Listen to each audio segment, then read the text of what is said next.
If you ever visit Colorado Springs, you might hear a strange rumor whispered by old shopkeepers or passed around on forgotten internet forums. They say there's a Stargate, a real working portal to another world, buried beneath an ordinary shopping mall. Most people laugh it off. But if you knew what really happened there in the winter of 2002, you wouldn't be so quick to dismiss it. It started with a leak, an old janitor named Raymond. He'd worked at the Chapel Hills Mall for over 20 years, mostly night shifts. People called him quiet and a little odd, but no one ever accused him of lying. One night, shortly before he disappeared, he walked into a local radio station with a box of cassette tapes and a warning.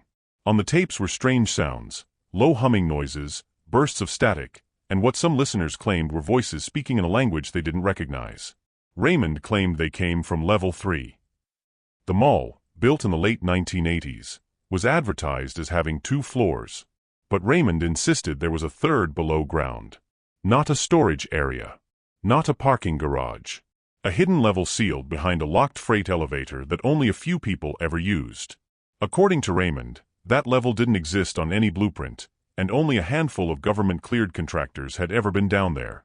He said it began after a minor earthquake in 1995, barely felt by residents. During a routine inspection of the building's foundation afterward, construction workers found a thick metal wall buried under the bedrock. But it wasn't made of steel or concrete.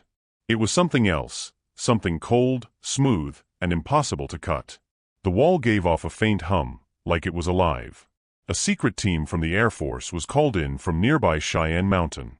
The area was sealed off, and the mall's management was paid to stay quiet. That was when Level 3 was created. For years, nobody talked. Raymond kept cleaning floors and emptying trash cans. But late at night, he began hearing noises from the freight elevator, deep, mechanical grinding and voices he couldn't place. One night, when the elevator doors opened without a call, he looked inside and saw that the button for Level 3, one he'd never seen before, was lit. He told himself it was a mistake. Maybe a glitch. But the next night, it happened again. Eventually, curiosity got the better of him.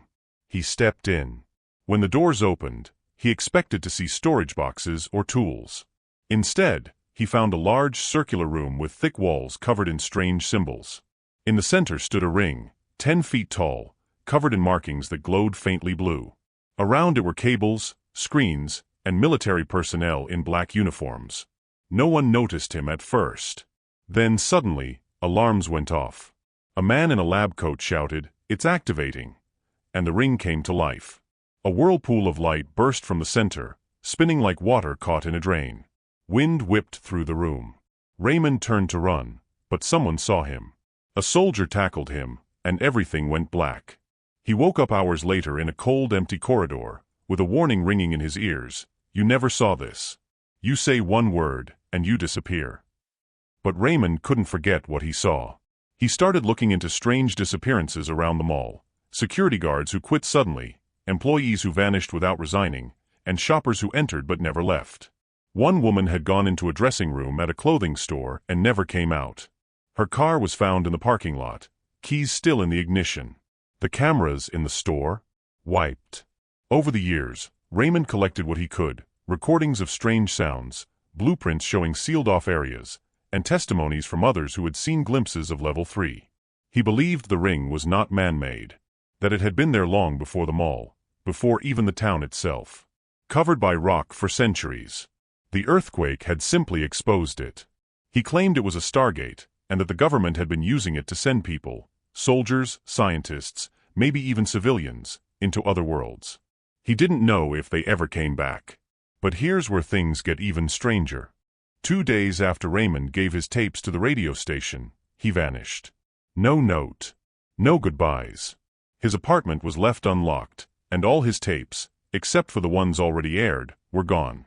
Officially, the police listed him as a missing person. Unofficially, they told the radio host to drop the story. Of course, most people dismissed the tale as conspiracy nonsense.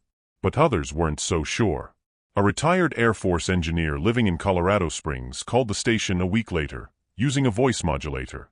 He claimed that in the early 2000s, a top-secret project called Threshold Echo was active beneath the Chapel Hills Mall. Its goal: to study the technology hidden beneath the structure. He said the Stargate had symbols that matched those found on ancient ruins in Peru and Egypt, places never connected until now. He also mentioned strange biological readings near the gate, non-human, but intelligent. According to him, one team that entered the gate returned different. They spoke in flat voices, barely blinked, and refused to answer questions about what they saw. A week later, the entire team died in a fire, officially ruled an accident. The fire? Contained to one room with no electrical faults. All footage mysteriously lost. That's when the project was supposedly shut down. But the engineer insisted the gate was still there, dormant. Waiting. In 2021, new construction began near the mall. A new wing, they said.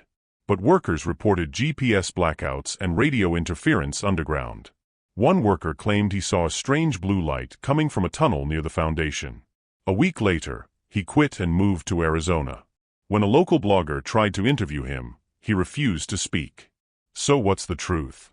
Is there really a Stargate beneath a shopping mall in Colorado Springs? Or is this just another urban myth? Here's the last piece of the puzzle.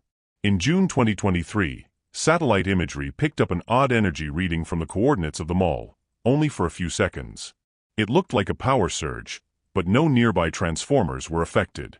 The reading matched those picked up near known UFO hotspots like Skinwalker Ranch and Area 51. The mall's owners denied everything. But just days later, Google Maps briefly labeled the mall's location as Threshold Echo Facility. It was removed within hours, but screenshots still exist. Some think it was a prank. Others say someone on the inside was trying to send a message. Today, the Chapel Hills Mall is still open. People shop, eat, and watch movies there, never knowing what might lie beneath their feet. The freight elevator? Removed during renovations. The basement? Permanently sealed. But every so often, someone hears a low hum on the floor, or feels a strange pull in their gut near the West Wing. A janitor's closet is always locked, though no one remembers who has the key. And if you ask the old security guard on the night shift about Level 3, he'll go quiet, glance at the camera in the ceiling, and tell you to enjoy your shopping. And if you ever hear the elevator ding when no one's there, walk away.